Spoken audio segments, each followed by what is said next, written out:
In her lecture presenting the exhibition Architecture Itself and Other Postmodern Myths, that I'm sure you've all seen by now, Sylvia Levin commented extensively on Robert Venturi's decision to place an oversized golden TV antenna on the roof of the Guild House elderly home in Philadelphia. A free-floating signifier and an act of authoritarian power, Venturi's antenna became a myth of postmodernism, says Levin, one that we can certainly decode through the documents.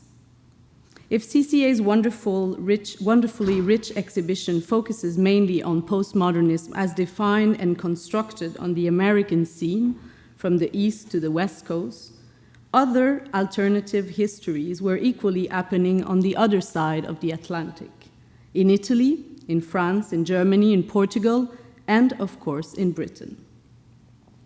One of these fantastic stories, mixing architecture, popular culture, right and left-wing politics, technocratic professionalism, fame, style, and images, was the rise and fall of TVAM, a television company which aired across Britain from 6 a.m. to 9:25 a.m., 7 days a week, from the 1st of February 1983 to the 31st of December 1992. While traditionally most spaces of television production were bold modernist buildings, TVAM went on air from an unconventional television studio located in Camden Town, London, and designed by English architect Terry Farrell. Relying on the performative and exploratory potential of ephemeral architecture, as well as ideas of total environment design, TVAM used the building's identity to create an image for a new and revolutionary form of television.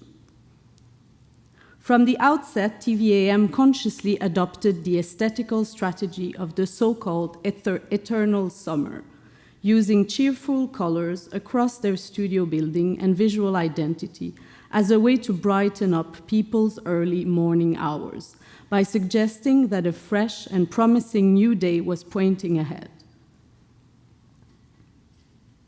TVAM lavish and at times outrageous studio included Memphis-inspired furniture, as well as a series of highly performative interiors dominated by bold colors, shapes, and motifs, and disposed along a central atrium, running east to west to follow the sun's path.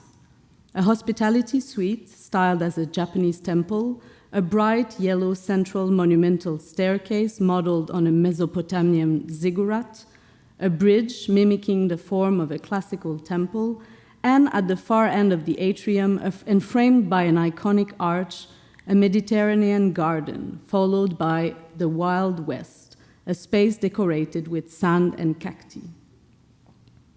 Moreover, so here's an example of the interior. Moreover, in an attempt to thematize the building, Farrell added monumental fiberglass egg cups on each peak of the back facade sawtooth. Offering a mixture of historicism and pop culture, the TVAM egg cups became the symbol for breakfast time television and eventually the brand image for the station.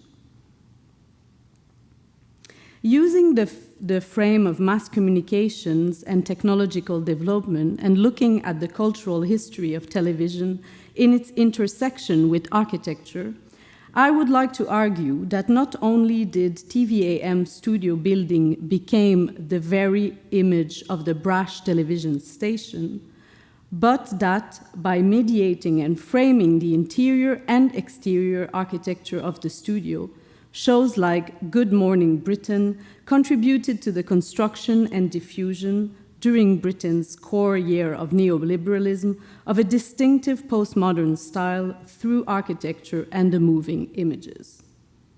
Focusing on the definition of a postmodern style through architecture, but also on the production and consumption of aesthetic through color television, and the strong visual identity, this paper mobilizes notions of display, performativeness, and spectatorship to question the role of 1980s Britain, British popular cultural industry in its fruitful intersection with concepts of freedom and liberal political economic theories. If it is true that, as Marshall McLuhan wrote, societies have always been shaped more by the nature of the media by which men communicated than by the content of the communication, this paper, using previously unexplored archive while making new connections between the history of television and the history of architecture and the socio-political context of 1980s Britain, attempts to show how the new British breakfast television shaped postmodern architecture while giving it an on-screen presence. The story I'm about to tell you is part of a larger research project on television and the construction of postmodern style in the 1970s, 80s, and 90s. In his 1951 essay, The Thing, German philosopher Martin Heidegger wrote that every possibility of remoteness is reached by television, which will soon pervade and dominate the whole machinery of communication. An unsympathetic prophecy on technology's inevitable compression of time and space, Heidegger's essay, as well as Jean Baudrillard's analysis of the hyper-reality of simulations created by the omnipresence of images, spectacles, and signs, confirms just how much technology changed people's daily habits and how paramount the history of television is for our understanding of late 20th century society. In 1956, in the context of the This Is Tomorrow exhibition, artist Richard Hamilton produced the collage, Just What Is It That Makes Today's Home So Different, So Appealing? Now, amongst the icon of British post-war art, the collage made of image sourced from popular media, a stash of American magazines, came to symbolize and define the rise of consumer society in the 1950s. But not only did the collage originated from popular media, it also featured a series of those medias: cinema, television, newspaper, magazines, and radio, alongside typical American consumer goods, suggesting the increasing importance of those vectors of communication in shaping a desirable domestic space and, by extension, urban space. But the famous collage also speaks of Britain's special relationship to American culture. In Britain, in the second half of the 20th century, television production and consumption went from central to regional and shift from an era of scarcity to an era of availability, where a choice of pre-scheduled services existed at every moment of day and night. Elizabeth II's coronation on 2nd of June 1953 is often referred to as the day that changed television. And if you have seen the series The Crown, I'm sure you know what I'm talking about. The news that the coronation would be fully televised increased the pressure to make television truly national, for at this time, many of the country's fringes and coastlines couldn't receive the signal. In 1954, the British Parliament voted the Television Act, breaking the monopoly of television held by the BBC and allowing the creation of the first commercial television network in the United Kingdom, ITV. The Act also created the Independent Television Authority, the ITA, later renamed IBA, to regulate the industry and award franchise. After 1955, independent television with regional specification, the multiplication of channels echoing what French philosopher Jean-François Lyotard in his seminal La condition postmoderne, rapport sur le savoir, has diagnosed as the incredulity towards meta-narrative, ushered in competition between several providers of markedly different character. And paradoxically, the creation of ITV in the 1950s was a way to regulate and resist the Americanization of culture. While British commercial television's rise in popularity was often perceived as a threat to traditional values and the British way of life, commercial TV in Britain was heavily regulated by the IBA, to avoid becoming as overtly commercial as its American counterparts. So on the one hand, Britain was trying to emulate aspects of American television as a broadcasting media and as a style of architecture and presentation, yet at the same time, there was a reticence to completely embrace that model. Television, a telecommunication medium used for transmitting moving images, is both highly public and unavoidably domestic. Invented in the late 1930s, it only really entered private homes in the year following World War II. As explained by Lynn Spiegel in Make Room for TV, in post-war America, television was typically welcome as a catalyst for renewed domestic value, restoring faith in family togetherness and in the splendor of consumer capitalism. Bringing the outside world inside, the primary site of exhibition for spectator amusements was transferred from the public space to movie theater and the private space of the home. As well as compressing time and distances, television turned homes in media spaces, ideologically akin the construction of a new American and European suburbia. When they eventually reached private interiors, television sets completely transformed social practices and cultural expectations. Replacing the fireplace in all its symbolism, it gathered family in front of a screen, thus regulating private life and rapidly becoming the primary medium for influencing public opinion. But as most households installed their TV sets in the living room, the idea of watching television in the early morning of the day was not an automatic one.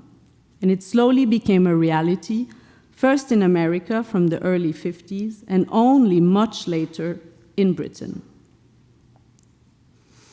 In America, today, the first and longest-running national breakfast television show was premiered by NBC on the 14th of January 1952. This popular new show format included hard news segment, updates on major events that occurred overnight during the previous day, political news interviews, report on business and sport, weather forecast, and traffic reports, as well as soft news segments related to human interest and lifestyle feature, as well as entertainment stories. Following the success of Today, many other broadcast stations and television networks around the world started their breakfast show. But despite repeated attempts by concurrents, Today monopolized US breakfast television for 23 years, and it was only in 1975 that a spatial and architectural shift would eventually declassify the famous morning program, when the ABC network launched Good Morning America. Produced by an entertainment division rather than a news department, Good Morning America swapped the traditional formal studio arrangement composed of desks and chairs for studio sets that imitate living rooms with sofa. In Britain, however, although television was launched in 1936, it was not until the early 1980s that screens were included in the morning routine. Indeed, before the 1980s, breakfast television was popular in the United States and other countries, but had scarcely been tried in Britain, where it was treated as a problematic concept. Too expensive, due to existing agreement with the technical unions, TV technicians had to be paid overtime and at extravagant rates for working in the small hours of the morning. Morning television was also looked down to by cultural snobbery. It was too down market, and most importantly, it constituted a genre with roots in the United States. But if in Britain there was a view that nobody was prepared to watch television in the morning, this idea quickly proved utterly wrong. The conception of breakfast television in Britain can be pinpointed to the end of April 1979, while a competition for the attribution of a national breakfast time franchise was launched by the IBA. On 24th of January 1980, they invited group to submit their application by the 9th of May of the same year. 8 groups applied for the breakfast franchise, a number that far exceeded what the IBA had expected. And on 28th of December 1980, the IBA awarded the National Breakfast Time franchise to TVAM, a television company, part of the commercial network ITV, and formed by a group of politicians and television personalities, Peter Jay, Sir Richard Marsh, Michael Rosenberg, and David Frost, specifically to apply for the breakfast program contract. TVAM was also spearheaded by the famous 5 that you see here. So Michael Parkinson, David Frost, Angela Rippon, Anna Ford, and Robert Key. The famous 5 who were not only a lineup of presenter on the station, but were also shareholder. In their application for contract, the group promised to produce a new and revolutionary form of current affair television, the next great frontier in television, and a new kind of TV journalism that was so urgently needed to make the world and its happening come alive in a way that the traditional news media had failed to do. They said that they were committed to provide programs that could, quote, interest, inform, and divert in equal proportion, and that would hold a special place in television, not only by virtue of the time of the day they were broadcast, but by the special attention and affection with which successful morning program will be regarded by their viewers at the outset of their morning day. Accordingly, the programs will be, and I quote, conventional in tone and presentation. In a speech to TVAM news employees, Peter Jay, chairman of the station, summarized what the new company was all about.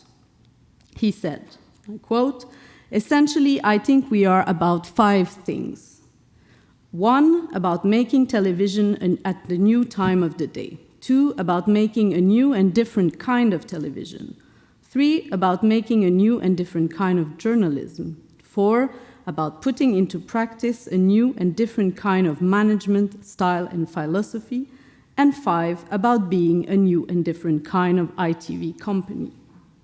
And he continued, our overriding editorial task is to ensure that by their tone, pace, style, content, and timing, our programs infiltrate themselves into the often very rigid start-of-the-day rituals of our audience, so that Good Morning Britain becomes as indispensable as a first cup of coffee, a first glance at the paper, or, perish the thought, the first cigarette.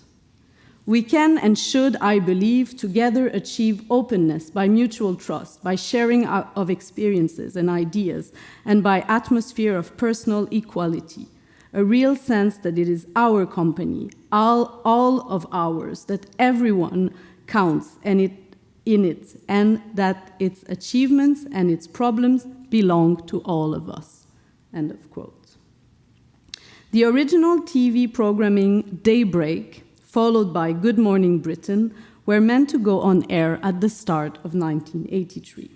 And now I'm going to show a short video of 4 minutes, so you will see how it went on air.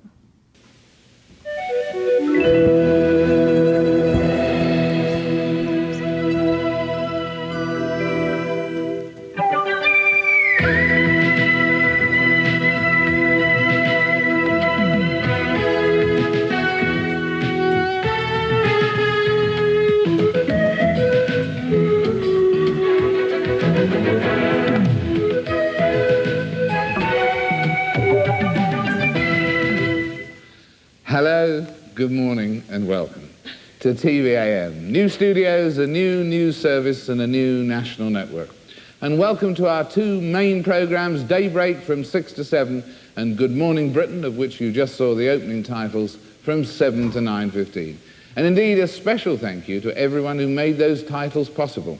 The 4 skydivers, the 1,000 men of HMS Hermes, the 6,000 noble citizens of Bristol on a Sunday morning, and of course the 917 pigeons in Trafalgar Square. Hello. All 5 of us will be co-hosting Good Morning Britain during the coming year. David and I are here for the first month. During the next hour, we'll be completing our final preparations, and we look forward to welcoming you back here at 7 for a programme that we hope will be full of surprises for you and sometimes, no doubt, for us too. In the meantime, from 6 to 7 every day, Daybreak, which Angela and I will be taking in turns to present this month. Daybreak will come to you from our newsroom upstairs, and in fact, I look forward to bringing you the latest from TVAM News in a couple of minutes, with further news reports after Daybreak in Good Morning Britain. For the first few months, I'm going to be presenting our programmes at the weekend.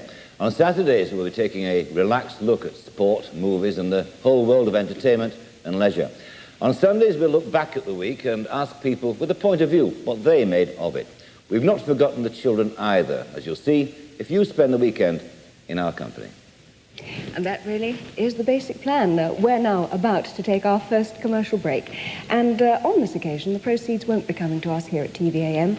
Instead, we're donating them to a charity for the mentally handicapped, one which we feel that we'd all like to support. After that, well, as you've just heard, we'll be underway with Daybreak. And indeed, my colleague Robert has now just left us here in the main Good Morning Britain studio and is winging his way up to the newsroom, and he'll be with you in just a moment. After that, of course, there's Good Morning Britain. Finally, we'd just like to say thanks very much for joining us this morning on what's obviously a very, very important day for us. And we do hope that you're going to stay tuned to us, not just for this morning's programmes, but every morning, every day of the week, at least for the next 8 years. Good morning, Britain.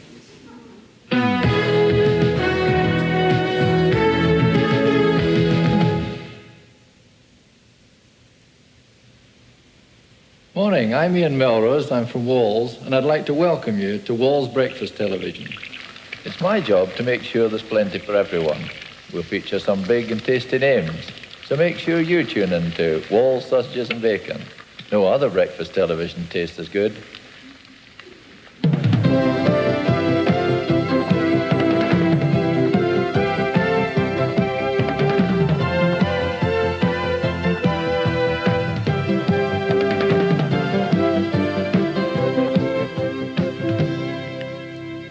Hello, good morning if you've just joined us. It's just after 6 on Tuesday, the 1st of February, and this is Daybreak. The main news headlines this morning. Well, there's no Russian reaction so far, even though it's now 9 o'clock. Okay. But sometimes in 1982, BBC announced that it was planning its own breakfast show to go on air before TVAM. The BBC rival show called Breakfast Time began on 17th of January 1983, 2 weeks before TVAM, triggering what came to be called Britain's breakfast battle. This battle took a particular importance within British popular culture, so much so that Ian Jones, in Morning Glory, A History of British Breakfast Television, states that the arrival of breakfast TV in Britain approached the status of a national event, while across the entire country, people reportedly stayed at home in order to watch the first episode or the first edition of both Breakfast Time and Good Morning Britain to their ends and witness the moment when their TV landscape changed forever. A population long domesticated into eating toast and cereals in the sole company of their radio sets was now faced with the rude intrusion of pictures as well. The first week, TVAM ratings were only at 800,000 at peak time, just half that achieved by the BBC. Later, the rating dropped to 500,000 during the second week, and worst, 300,000 in the fourth week. While TVAM had adopted a very serious style for Good Morning Britain, the BBC, with Breakfast Time, really proposed a new form of television. It was about making information popular, intelligent, and fun. But while TVAM had a slow start, numbers eventually made them winner of the television battle. And in the first 5 years of breakfast television in the UK, total minutes of viewing for TVAM Good Morning Britain has more than doubled, while the level of viewing of BBC Breakfast Time remained virtually unchanged. Speaking about public service, Tony Purvis, in a text on postmodernism and television, explained that broadcasting is conceived in relation to television's public service role in the culture. And the BBC, in its early years, was chartered to educate and inform, and to do this universally and impartially. TVAM was also created during the premiership of Margaret Thatcher, at a time in which the spirit of individualism, deregulation, and the values of the enterprise culture were at the heart of British politics. As a company, TVAM may be seen as embodying many of the ideals of the Thatcher's years, being small-scale and adopting a de-unionized stance. TVAM also had a territorial particularity. It was the only ITV station defined by hours of the day rather than geographical region, and therefore it covered 7 different regions, representing 99% of the UK's territory. So even if there were regional variation in regards to commercial, TVAM reached more British citizens than any other commercial television programs. In other words, during franchise hours, TVAM had command on the whole ITV network, with signals passing directly from Breakfast Television Centre via British Telecom to the IBA transmitter network and the home receivers. As part of the bid to IBA, teams had to identify the studio they would use if they won the franchise. Rival bidders moving faster had snapped up most suitable existing studios near the centre of London, and TVAM team had found a modern facility in Wandsworth, South London, a studio built by Keith Eward, and a former fashion photographer. This site offered the advantage of being adjacent to a wasteland that could be used in case TVAM wanted to build more supporting offices. As a small, brand new company with limited budget, TVAM had to be as cheap as possible when building their new facility. With this in mind and influenced by ideas coming from the United States, they decided they wanted to appoint a combined unit of architect and contractor that would realize their TV studio following the design-build project delivery system, a method by which the design and the construction service are contracted by a single entity, as opposed to a designer on the one side and a contractor on the other side. After contacting design-build specialists from Chicago, Peter J. decided to approach Terry Farrell, who paired with contractor John Wilshire. And here, just for the little story, I heard, I still haven't got to the bottom of this because Peter J. says that Terry Farrell offered his services and Terry Farrell said he was approached. So I'm still not sure where the truth lies, but still to be discovered. In the 1970s, Terry Farrell was the lesser light of a middle-ranking architectural partnership, Farrell and Grimshaw, whose specialty was cold, high-tech buildings. The two men had collaborated since graduation, but after 15 years of business partnership, Farrell split from Nicholas Grimshaw over mostly stylistic disagreement. In a 1983 interview for the Sunday Time magazine, Farrell was described as the hottest property in British architecture, in demand for all the most prestigious new projects.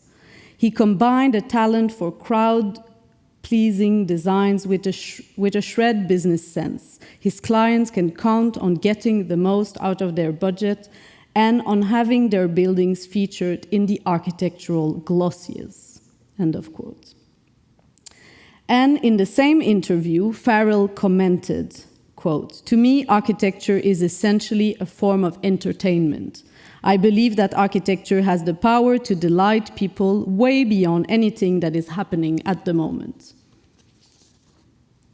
So when he went solo, Farrell went on to work, for example, on Charles Jenks's house in Holland Park, which you see image of also the interior.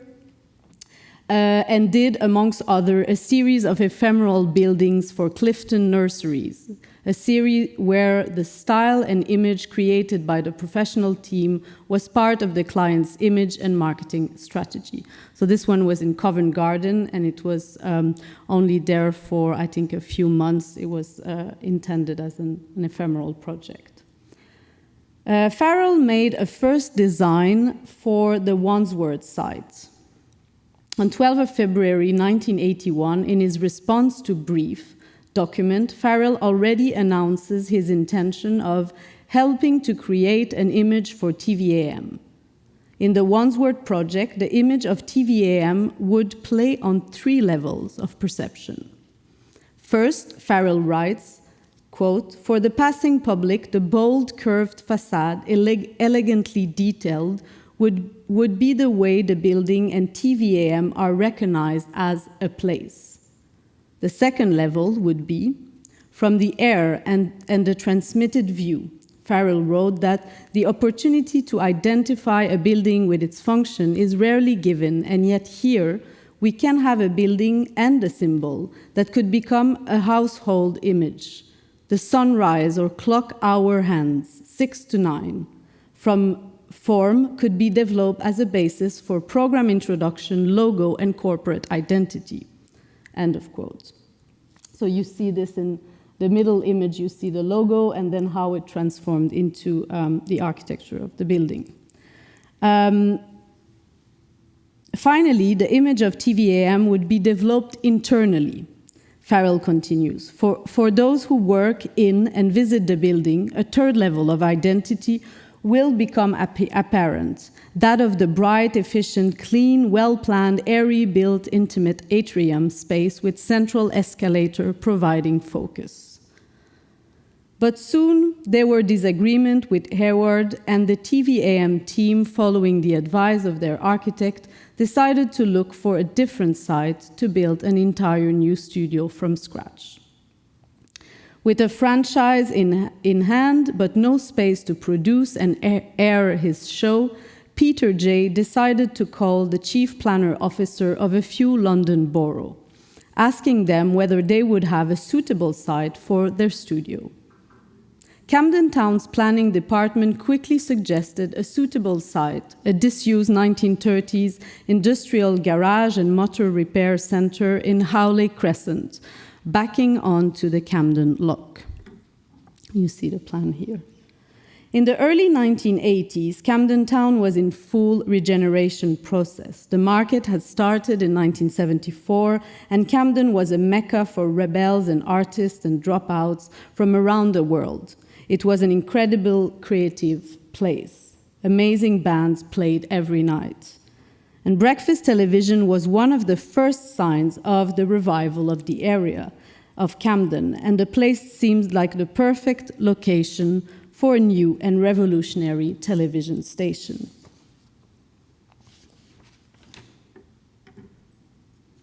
The design brief had called for reception and hospitality areas, 2 television studios, control rooms, technical facilities, and office spaces for 350 employees. Using as much of the old garage structure as possible and with a total budget without equipment of as little as £4 million for a facility of 100,000 square feet. With the belief that television should create a virtual existence and conceiving TV studio as a laboratory working environment, Farrell imagined a playful architecture that could function as a visual backdrop for filming. The building was threatened as a succession of several TV screens. The front facade on the narrow Howley Crescent back streets mixes classical style and industrial aesthetic, see it here, as well as a silver-colored industrial metal sheeting in different profiles inspired with bands of color suggesting a sunrise, and taken from the station's own logo, clad the walls. The metal sheeting sat on a gray and black high masonry plinth and was dropped by an abstract keystone that marked the main entrance. Farrell worked with graphic designer Douglas Maxwell, who designed the TVAM logo, a sun coming through the colored bands to express sunrise, and developed a similar strata idea and used it throughout the three elements of the building. The idea of morning with dark gray and black and mist at the bottom, rising to much lighter colors and treatment at the top. Completely different, the back facade on the canal side was the original garage that had been painted by brash, cheerful blue and black and white, and to which was added the cantilevered small house on 2 floors, squeezed into the corner of the building facing the canal. It's at the end there. The house was an ideal pied-à-terre for Chairman Peter J. On those occasions, he had to stay late, as well as a place to accommodate important visitors who were appearing on the program. When searching for an architect, the TVAM team wanted someone who would help putting the station on the map. Farrell comments, Peter, J, that you see here, is a kind of showman. He has to go out and bang the drum for them. It's got to be the circus, the funfair, the entertainment coming to town. They saw the buildings as being part of their message, and they didn't mind how engaging it was. They wanted it to catch the eye and to be visually anything but dull. And in a more recent interview, Farrell commented, and I decided the front wall, and I got the letter extruded through, and I linked it up with the branding with the graphic designer. I had originally a fried egg as a canopy, but that didn't survive. But the graphic designer came up with the idea of a sunburst and gradation like it was daybreak. And I translated the sunburst in architecture term. It was daybreak, and I thought that this was going to be the iconic image of TVAM. TVAM studio building also expressed a new condition of labor. Breakfast television was a pioneering venture, and so was the architecture of its studio. Open plan, which was very new at the time, all glass, and you could see what everyone was doing. It was a very impressive building to walk in, commented Nick Owen, one of the station's main presenters. Aiming for transparency and efficient communication within the studio building and wanting to avoid a fragmented, Taylorism-like working environment that he saw as partly responsible for the malaise of British industry, Peter J. asked Farrell to create a space in which everyone could see what everyone was doing at all time. He insisted that the studio design would include a bridge with glass walls running above the studio, as well as a glass wall be built between the studio and the control room. Furniture and fittings were part of the commission, and most of them had been specially designed and purpose-built. When under the keystone and through the courtyard, visitor passed the Memphis-inspired reception desk that led to the main atrium. On the far east end, a Japanese temple served as hospitality lounge or suite, while the west one could find an Italian garden and later a desert landscape ending in a mirrored wall. In the center of the main atrium, the Mesopotamian Ziggurat staircase acted as the junction and busy meeting point, leading from the open-plan offices to the newsroom to the studio. The central stair at half-floor level became a platform from which activities of the first floor could be seen. But more importantly, this platform functioned as a meeting place, a sort of street corner where employees could interact. It was like a great Hollywood musical, or, as Peter J., a former naval officer as well, likes to say, it was a place for clear lower deck, a naval order for all hands on board to muster on the upper deck. So you see here an image of the employees of the station on the stairs. And some sketches of different iteration for the interior and the stairs. Here was another possibility.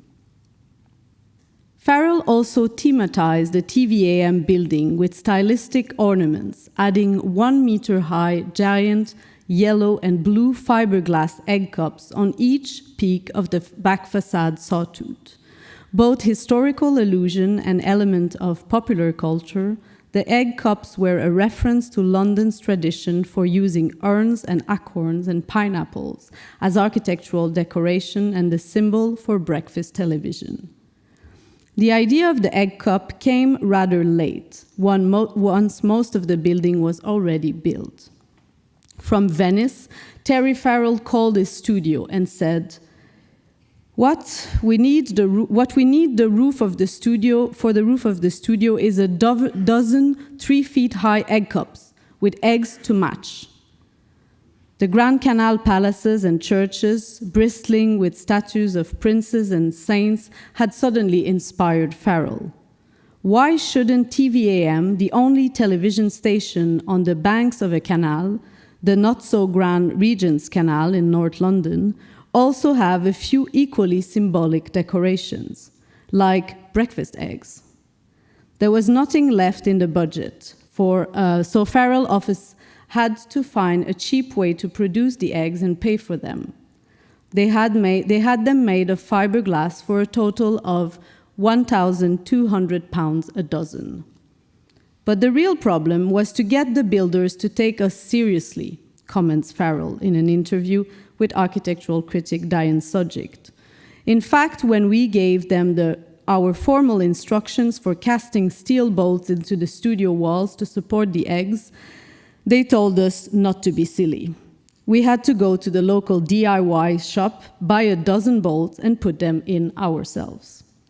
The eggs soon made the building a talking point. Jonathan Glancy in the Architect's Journal reported that the building is receiving bags of attention in the popular press, and people are stopping to stare at and smile as they walk by. And the building was even called the Egg Cup Tower.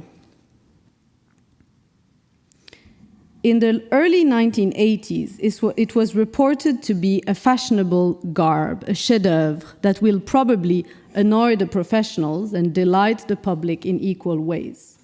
In Domus magazine, it was described as a scenographic blend of architecture, decoration, and declamatory suggestion. And Farrell insisted that the building was an object lesson in economy, but the quirky piece of individual styling gave a fake impression of frivolity and of a carelessness about expenses. The TVAM adventure altogether lasted a decade and ended abruptly when TVAM lost the bid for renewing their franchise, outbid by another consortium, Sunrise Television. The station's final broadcast on the 31st of December 1992 ended at 9:21 a.m. The credits over a black and white still of the station cast and crew in the studio showed snapshot of their portrait on the screen, faded ending with the caption, TVAM, 1st of February 1983, 31st of December 1992. Ephemeral TVAM Camden studio building wasn't meant to last beyond the duration of the TVAM franchise. And for the little history, when there was a campaign to preserve what was left of the building, and Terry Farrell said he wouldn't back the campaign because he always conceived this building as only lasting for the time of the franchise. So as a consequence, in 1992, the building was sold to music channel MTV, which heavily altered Farrell's original design. And this is what it looks like today. So the building is still there, but obviously completely different. Farrell was very keen on the idea that television created a virtual existence and saw the new studio project as an opportunity to create a representation of a TV channel through a building. As mentioned before, the building was conceived as a succession of disconnected scenery, with the front facade designed by Simon Sturgis, the back facade by John Letterland, and the interiors were designed by Clive Wilkinson. each part competitively developed entirely distinct characteristics. Built on an extremely low budget, at very tight deadline, TVAM Camden Town Studio intentionally looked like a stage set and was unlikely to last. It was arguably architecture as media, or, in other words, a building conceived as a media environment. In an interview to the BBC, TVAM former managing director commented that trying to use the whole environment rather than just being stocked away in the studio was a groundbreaking aspect of television in the 1980s. Thus, capturing the spirit of this new enterprise, several elements of the TVAM buildings contributed to the channel's media image, helping the construction and diffusion of a postmodern style within the British popular culture in the 1980s and early 1990s. Offering a mixture of historicism and pop culture, the ornamental TVAM egg cup were the first element that contributed to the media image of the building. They quickly became the symbol for breakfast television and the brand image for the station, quickly usurping the original logo. They were used as promotional material and brand identity for the station. So here and also at the end of the program, there was those egg cup, which represented a different year. So every year they would add another egg cup. Farrell comments, I argued that the building should have a presence that was memorable and had a real identity. And we talked about identity a lot with David Frost and Peter Jay. I used television examples like the news at 10 began with Big Ben, the striking 10. Dallas started with a farmhouse. I showed these images and I argued that TVAM should be equally memorable. The building was in Camden, but most British people in, let's say, Nottingham or Edinburgh, for example, would not know necessarily where Camden was. They would know the building through its on-screen presence. And the egg cup became the symbol of the building, the on-screen image of the building. The second element was the entrance keystone, which was transformed into a computer-drafted abstract iconography that introduced Timmy Mallet's clip. And now I'm going to show you my second video.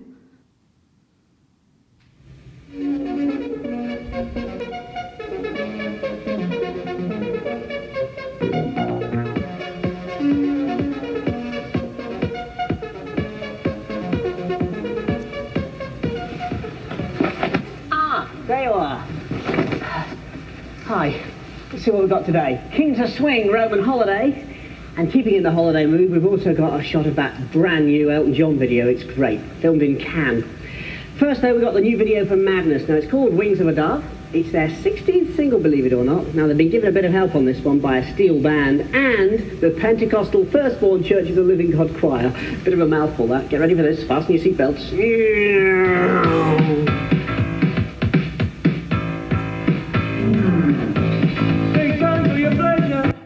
That's the first part, and then again to see the building. Roman Holiday, you got a new single coming out, haven't you? Yeah, it's called Motormania. It should be out in a couple of weeks or so. All right. What does it sound like? Zodiac Cadillac, I'm a motormaniac. Zodiac Cadillac, I'm a motormaniac. Zodiac Cadillac, I'm a motormaniac. Sounds nothing like that. It's better than that. And you made a video for it? That's right, yeah. All right, we look forward to seeing that as soon as it's ready. Now then, what have you got that we can give away in a competition, John? Well, we've got this Wunderbar t-shirt with all our sort of ugly faces down here. Yes. And we've got 3 great records, all signed, scribbled on, sealed and delivered. Okay, let's don't try to stop it. 12-inch versions of those. Of course. Let's have a nice, easy, hard, difficult, puzzling competition question. What are we going to have, John? Steve? A spelling mistake. What the hell's wrong with Roman Holiday? Okay, what's the spelling mistake in the band's title? If you know the answer, send it to Roman Holiday Competition, TVAM, PO Box 200, London, NW1 8TQ. All right, our final video today comes from someone who had his very first hit 13 years ago with your song. Now, the video for this latest hit, I'm Still Standing, took just 22 hours to shoot in the sunny south of France in Cannes. Watch out for the cars in this. They all belong to Elton, and the dancers are all local kids made good. And the way that fella's going, he's going to have nearly as many specs as me. Oh, Joe, I'm still standing!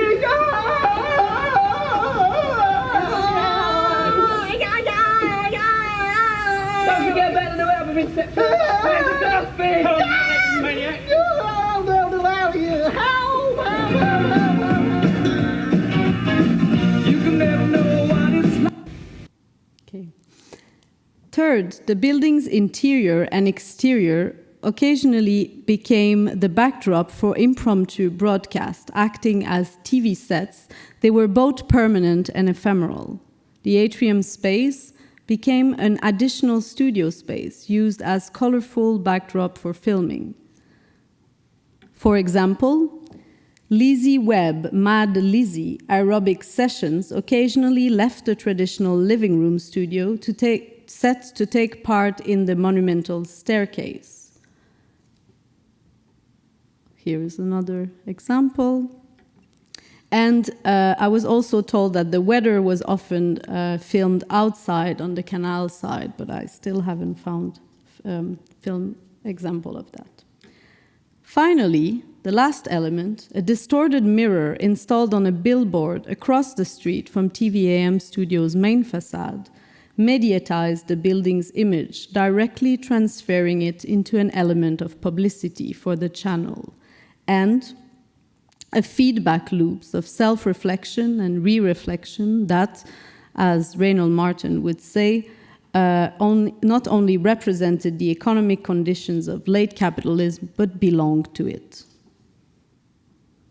And here is another image of this billboard, and also an image of the building reflected in the mirror during the strike, one-day strike in 1987. So now to conclude. For Jean Baudrillard, television is a sign par excellence of the postmodern era, an historical period during which the distinction between reality and its representing image or simulacrum vanishes, while the entertainment industry spread postmodernist philosophy and style into every home. Speaking about Farrell's work, Colin Fournier wrote, "But allowing the architectural object to exercise its legitimate autonomy in relation to function and to take on meaning again, to embark upon all kinds of narratives, to embrace symbolism, to let buildings be allegories of something else, to convey feelings and emotions, to cultivate singularities. Postmodernism and in its all-embracing pluralism imposed no restrictions. Architecture was suddenly under no obligation to endorse any transcendent value, nor to make any sense at all. It was free to have no meaning, to cultivate, if it so wishes, the seduction of illusions, to become nothing but illusion." Was TVAM studio building postmodern? And if so, how?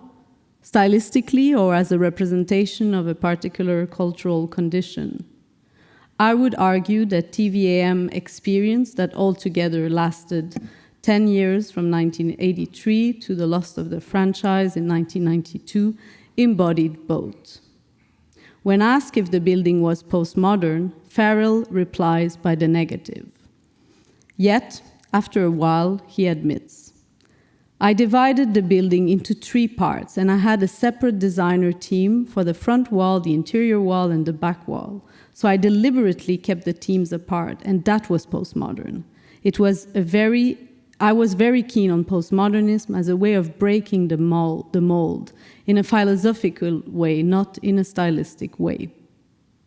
A perfect embodiment of Venturi and Scott Brown's decorated shed, TVAM studio building was entirely based on the idea of creating a media image, an identity for the station, through non-utilitarian forms of decoration, extruded letters, color stripe, and a dozen egg cups. Decorations which, because of their purely stylistic character, would cost Farrell a lot of criticism." I quote Farrell, "I realized that at the time, stylistically, if you had decorations, it was seen as unnecessary. But if you had decorations which were functional, like in Richard Rogers' Lloyd's Bank, toilet on the outside and lift on the outside and lift on On the outside, the decoration was seen as utilitarian and thus not hugely expensive, and that a banker would pay for. But perhaps the most stylistic part of the building was its interiors, a succession of disconnected ambience, from Japanese temple to the Mesopotamian ziggurat, and a classical temple and a Mediterranean garden. TVAM's interiors were postmodern in their extreme pluralism, their total abandonment of conventional idea of originality and authorship in favor of a pastiche of dead style. Moreover, if looking at TVAM as a workplace, we can see how the building heralded the start of the breakdown of the workplace as a serious environment where people go to work and sat at their desk from 9 to 5. The spirit was, we might as well have fun, and TVAM interiors were a precursor of the chill-out space, recreational areas, chat rooms, club rooms, and the office environment as we see them today in places like Google or WeWork. The intrinsic link between architectural style and its media is very important and could be extended back into history. But perhaps it is only once its media has been replaced by another one that postmodernist reveals, as Lavin would say, its own artifice and becomes fully legible with historical insight. Thank you.